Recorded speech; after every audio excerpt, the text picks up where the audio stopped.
সুপ্রিয় দর্শক আসসালামু আলাইকুম, কেমন আছেন আপনারা? নিশ্চয়ই ভালো আছেন। আজকের ভিডিওতে আপনাদের সবাইকে স্বাগত জানাচ্ছি। আজকে আমি আপনাদের সাথে শেয়ার করব ডেলিভারির পূর্বে এই 5টি কাজ করলে একজন মা সুস্থ সবল ও সফলভাবে একটি সুন্দর ডেলিভারি করাতে পারবেন। তাহলে চলুন জেনে নেওয়া যাক সে 5টি কাজ কি কি।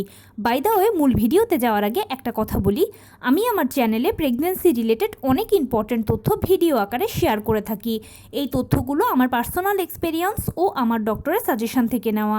তাই আমার চ্যানেলটিকে যদি একবার আপনারা ভিজিট করেন তাহলে আপনারা আপনাদের প্রশ্নাতীত মনের অনেক প্রশ্নের উত্তর পেয়ে যেতে পারেন। এবারে চলুন মূল আলোচনায় যাওয়া যাক।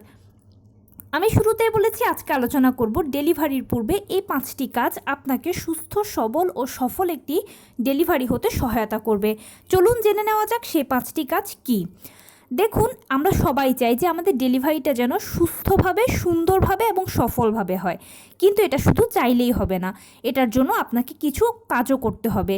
সে কাজগুলোর মধ্যে প্রথমেই হচ্ছে হাঁটাচলা করা। আপনি যখন নবম মাসে পড়বেন তখন দেখবেন যে শরীরটা ভীষণ ভারী ভারী লাগে, কারণ এ সময় বাচ্চার প্রপারলি ওজনটা তৈরি হয়ে যায়, তাই তার পুরো চাপটা আপনার উপরে পড়বে। আর তখন গর্ভবতী মায়ের কাছে অনেক বেশি অস্বস্তি ফিল হয়, ওজন লাগে, ভারী ভারী লাগে, মনে হয় যেন তলপেটে ব্যথা করছে, যৌনাঙ্গ বুঝি ছিঁড়ে যাচ্ছে, হাঁটতে গেলে বুঝি কোনো অসুবিধা হবে। সেজন্য ভয় থেকে মায়েরা একটা ভুল কাজ করেন। সেই ভুল কাজটা হচ্ছে তারা বসে থাকেন, শুয়ে থাকেন, বা শুয়ে বসে সময় বেশি কাটান বা কাটাতে আরাম লাগে বলেই তারা এভাবে সময়টা কাটান। কিন্তু যদি আপনি এই কাজটি করেন তাহলে কিন্তু এটা মারাত্মক একটা ভুল। কেননা ডেলিভারির পূর্বে জরায়ুর মুখ খুলতে হবে। যদি আপনি নর্মাল ডেলিভারি চান তাহলে অবশ্যই তো জানেন যে জরায়ুর মুখ 10 সেন্টিমিটার খুলতে হবে, সেই সাথে অবশ্যই আপনাকে পেইনটা সময় মতো আসতে হবে। এখন এই সব প্রসেসটা আপনাকে করতে সহায়তা করবে নিয়মিত হাঁটাচলা করা। তাই ডেলিভারির পূর্বে যতই খারাপ লাগুক না কেন অবশ্যই নিয়ম করে আপনাকে প্রতিদিন ঘুমোতে যাবার আগে 30 মিনিট এবং সকালবেলা ভোরে ভোরে ঘুম থেকে উঠে 30 মিনিট হাঁটতে হবে। মাঝে সময় করে সারাদিনে যেরকম পারবেন হাঁটবেন, মাঝে মাঝে বাটারফ্লাই স্টাইলে বসে থাকবেন।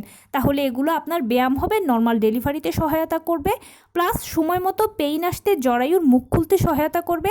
এমনকি আপনার শরীরের অযাচিত বিভিন্ন ধরনের ব্যথার রিলিফ করতেও কিন্তু এটা সহায়তা করবে।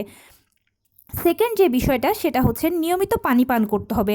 অবশ্যই আপনাকে গ্লাসের হিসাবে 12 থেকে 13 গ্লাস পানি পান করতে হবে। আপনাকে প্রতিদিন সারাদিন সময় করে যেরকম করে আপনি পারেন পানিগুলো গ্রহণ করবেন। আপনি যদি নিয়মিত পানি খান তাহলে আপনার অ্যামনিওটিক ফ্লুইডের ব্যালেন্স ঠিক থাকবে। আপনারা সবাই জানেন যে নর্মাল ডেলিভারির একটা অন্যতম শর্ত হচ্ছে অ্যামনিওটিক ফ্লুইড 5 থেকে 25 সেন্টিমিটার থাকতে হবে।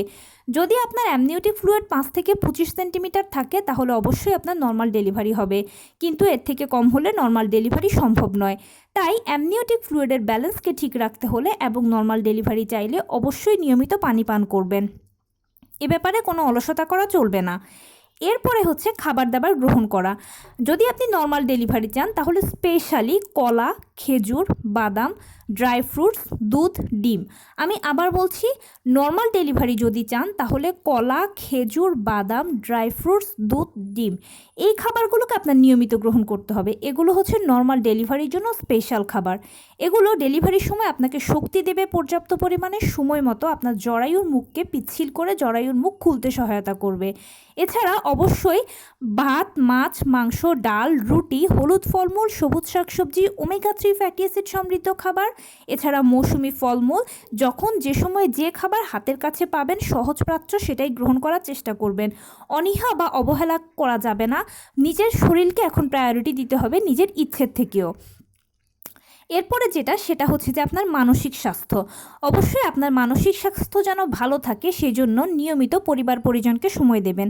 প্লিজ কোনো ডিভাইসে সময় দেবেন না, ডিভাইসে সময় দেওয়াটা ক্ষতি। ডিভাইস রেডিয়েশন ছাড়ে, যেটা আপনারও বাচ্চার জন্য ক্ষতি। তাই পরিবারকে সময় দিন বেশি বেশি। নিজেকে আপনি হাসি খুশি রাখার চেষ্টা করুন, বেশি বেশি করে প্রার্থনা করুন, আপনি যেই ধর্মের অনুসারী হন না কেন।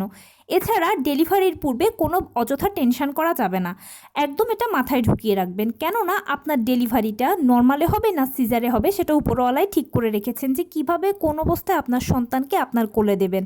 তাই আপনার ডেলিভারিটা নর্মালে হলে ভালো, সিজারে হলেও টেনশন বা ঘাবড়ানোর বা লজ্জা পাওয়ার এখানে কোনো কারণ নেই।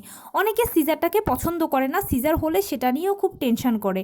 এই অযাচিত টেনশনগুলো আপনার প্রেশারকে হাই করে দেবে, যেটা আপনার ও বাচ্চার জন্য ক্ষতিকর। তাই প্রেশার হাই বা লো কোনোটারই কোনো প্রয়োজন নেই। শুধু আপনি উপরওয়ালাকে বেশি বেশি করে ডাকবেন, যেই ধর্মের অনুসারী হন না কেন প্রার্থনা করবেন, আর অবশ্যই আপনার নর্মাল ডেলিভারি হলেও সেটাকে উইলিংলি গ্রহণ করবেন, সিজার হলেও উইলিংলি গ্রহণ করবেন। আপনার উদ্দেশ্য হওয়া উচিত আপনার যেন একটা সফল, সুস্থ, সুন্দর ডেলিভারির মাধ্যমে আপনার সন্তান পৃথিবীতে আসে। এবং লাস্ট যেটা বলবো সেটা হচ্ছে পরিচ্ছন্নতা। এটাকে অনেকে ইগনোর করে, বাট এটা অনেক গুরুত্বপূর্ণ একটা বিষয়। কেননা একটা সুস্থ বাচ্চা মানে একটা সুস্থ ডেলিভারি।